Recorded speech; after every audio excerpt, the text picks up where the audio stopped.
సూర్యాబాయ్ అంటే ఒక బ్రాండ్. అలాగే నిఖిల్ కావ్య అంటే ఒక బ్రాండ్ అని చెప్పి కామెంట్ అయితే రావటం జరిగింది. నిజంగానే వాళ్ళిద్దరి పేరు మీద ఎన్నో ఫ్యాన్ పేజీలున్నాయి. ఎన్నో యూట్యూబ్ ఛానళ్ళున్నాయి.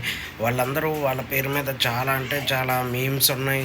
ఈ రకంగా చూసుకుంటే నిజంగానే వాళ్ళిద్దరూ ఒక బ్రాండ్ అనే చెప్పుకోవచ్చు. ఒక పాపులర్ స్టార్ హీరోకి, హీరోయిన్‌కి మామూలుగా సినిమాలో ఎంత క్రేజ్ ఉండిద్దో వీళ్ళిద్దరికి కూడా అంత క్రేజ్ అనేది ఉంది. ఆ లెక్కన చూసుకుంటే నిజంగానే వీళ్ళిద్దరి పేరు వచ్చేపాటికి ఒక మంచి బ్రాండ్‌గానే నిలిచింది. కానీ అది కంటిన్యూ అయ్యిద్దా అంటే చెప్పలేని పరిస్థితి.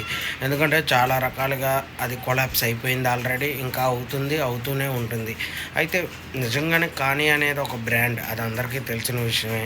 దానివల్ల చాలా ప్లస్‌లు ఉన్నాయి, చాలా మైనస్‌లు కూడా ఉన్నాయి వాళ్ళిద్దరికీ. ప్రెజెంట్ అయితే అది కొలాప్స్ అయిపోతుంది అనటంలో 100% నిజం. దీన్ని బట్టి చూసుకున్నా మనం నిఖిల్‌కి వేరే ఫ్యాన్ బేస్ ఉండిద్ది. కావ్య గారికి వేరే ఫ్యాన్ బేస్ ఉండిద్ది.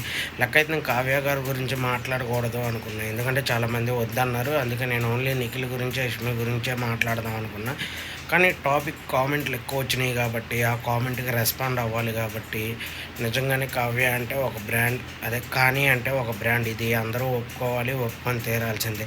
ఎందుకంటే కావాలంటే యూట్యూబ్‌లో మీరు చూడండి ఎన్నుంటాయి అనుకున్న వాళ్ళిద్దరి మీద వీడియోస్ గానీ, ఆళ్ళిద్దరి గురించి రివ్యూలు గానీ, లేదా వాళ్ళిద్దరి గురించి చెప్పటం గానీ, దగ్గర దగ్గర ఒక 1000, 2000 వీడియోల పైనే వాళ్ళ గురించే ఉంటాయి.